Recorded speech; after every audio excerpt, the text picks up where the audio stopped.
towards the shoreline.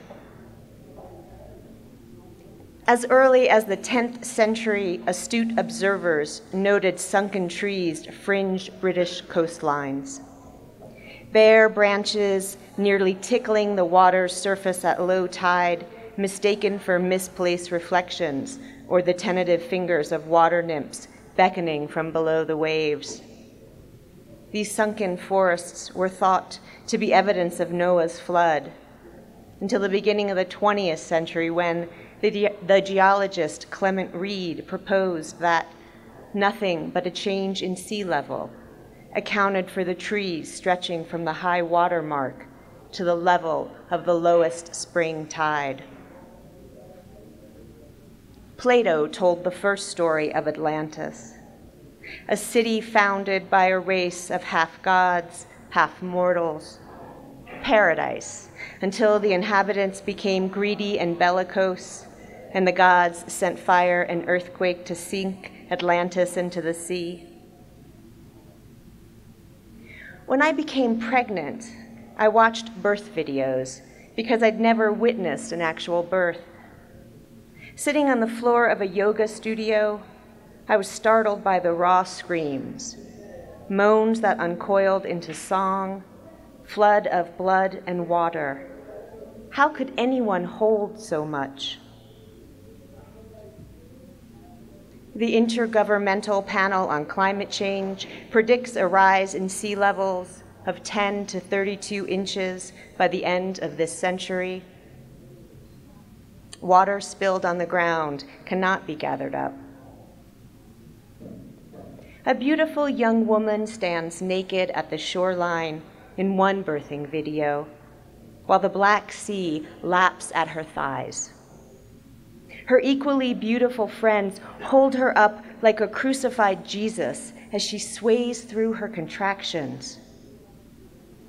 In another video, a woman recalls how she felt all the power of the universe spiraling through her during her son's birth. The film captured her in mid-delivery orgasm. I practice spiraling and squatting and breathing through a variety of sensations.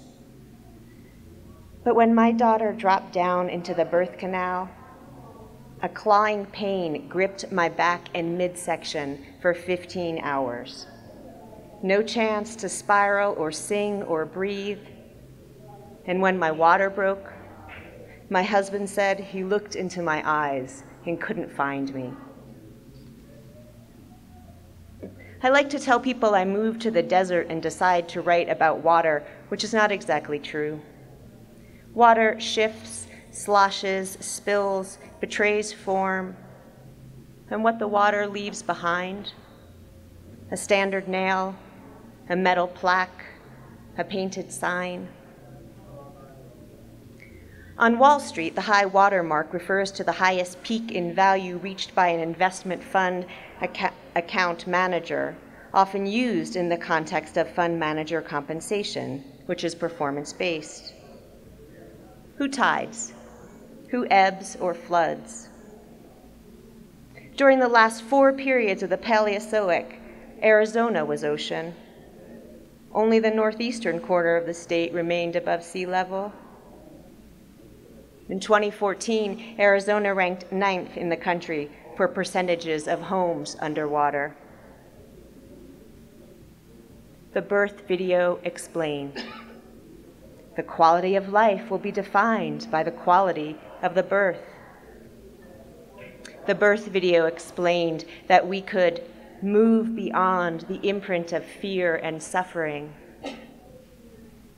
My husband and I studied many natural birthing techniques, but by the time we thought to sign up for a childcare class, we were too late.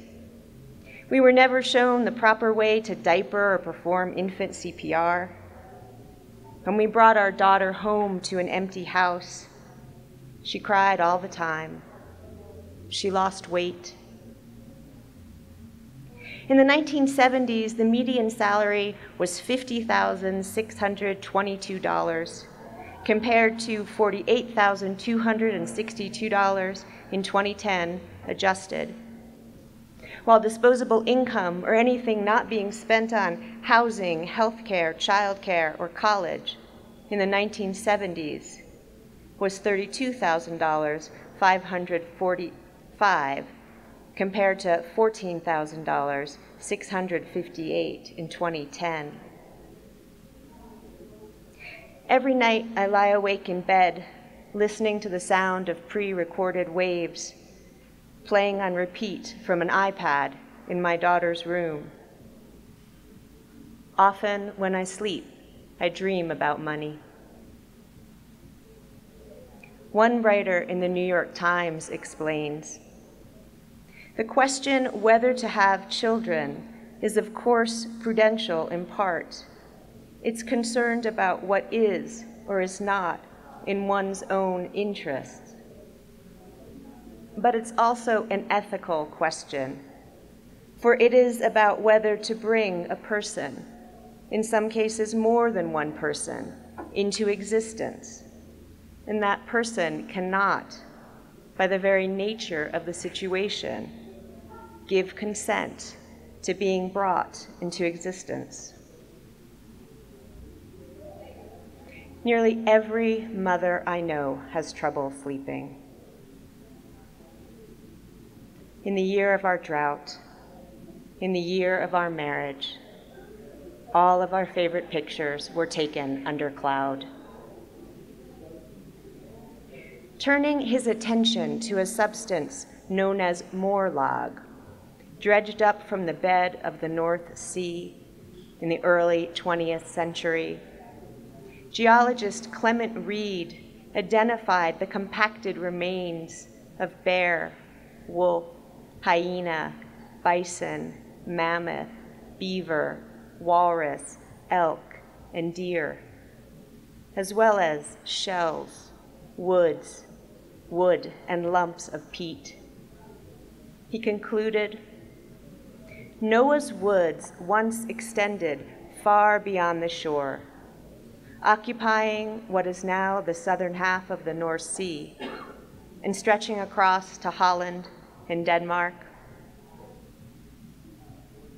Scholars often insist we're not meant to take accounts of Atlantis literally.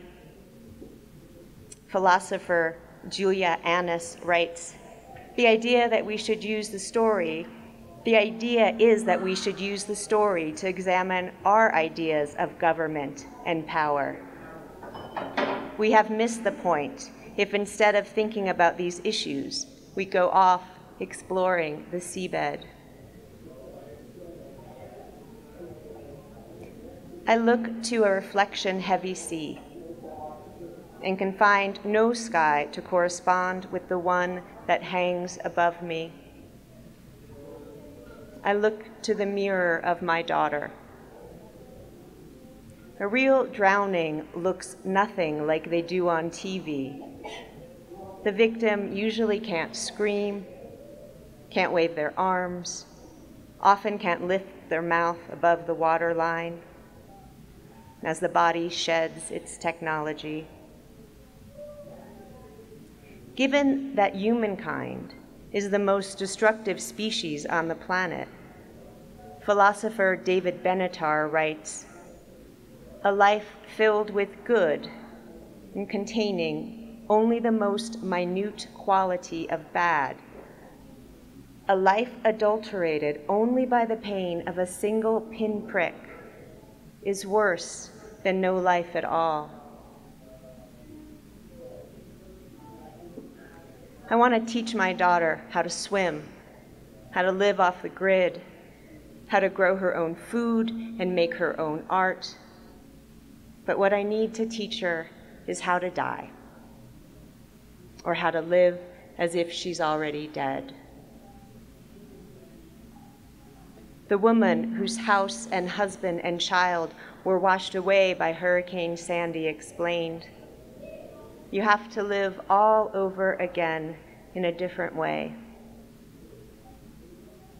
USGS high water survey markers driven into utility poles and tied with orange ribbons flutter like a monk's robe.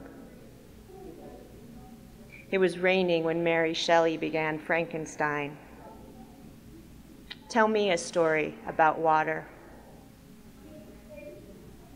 So we moved to the desert for our jobs. No one should feel sorry for us.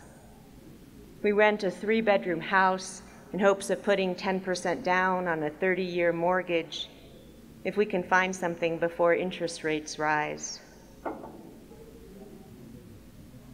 We are moving into a new era when science, technology, and spirituality are converging, the video explained. In it, children, toddlers, even infants swim instinctively in gentle tides. We can regain our authentic power, the video promises, and clear the pain of our ancestors from our system. Underwater archaeologists discover the ancient city Herculean, swallowed by the Mediterranean Sea and buried in sand and mud for more than 1,200 years. They hoist bins of gold coins, Egyptian tablets, statues of gods and anchors from the sea floor. Scientists theorize an earthquake may have caused the city, with its large buildings, to sink into saturated clay and sandy soil. But it's unclear if it was a quick disaster or gradual abandonment, if people fled or simply turned away.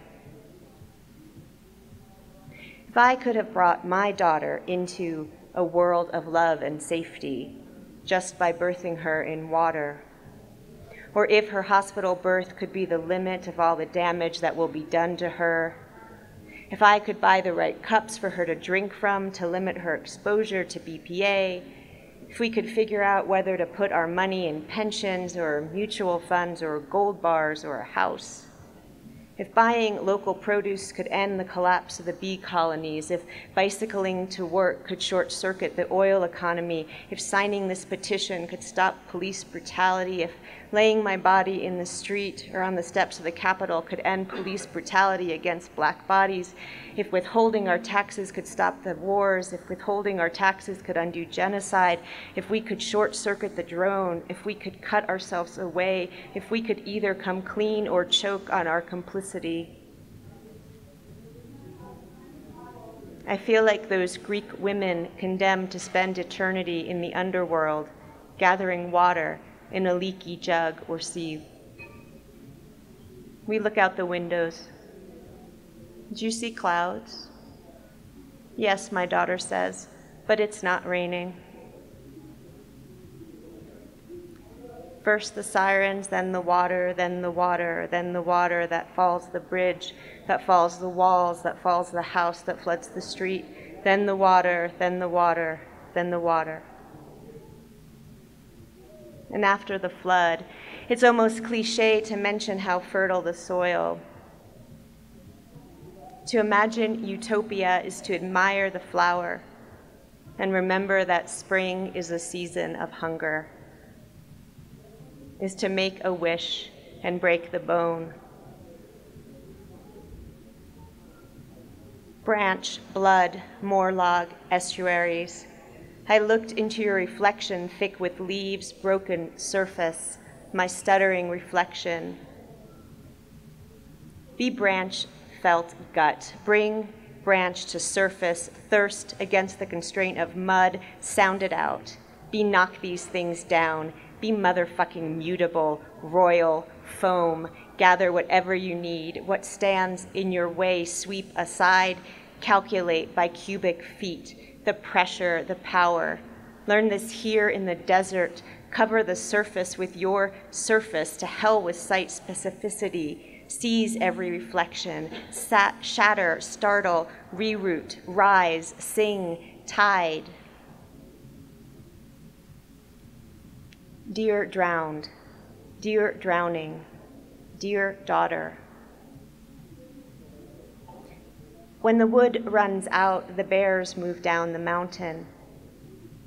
When you give a moose a muffin, he demands so much more. All of the children's books teach economics. We put our spare change in a soup jar. Coins from various currencies make a sound like a bell or a soft crash. To be the body sinking under the water's surface when everything becomes luminous, to understand your body because of water, to waver like a penny underwater can perhaps also teach us about an economy. What can we learn from this moment? Not the drowning, but what the drowned see. Thank you.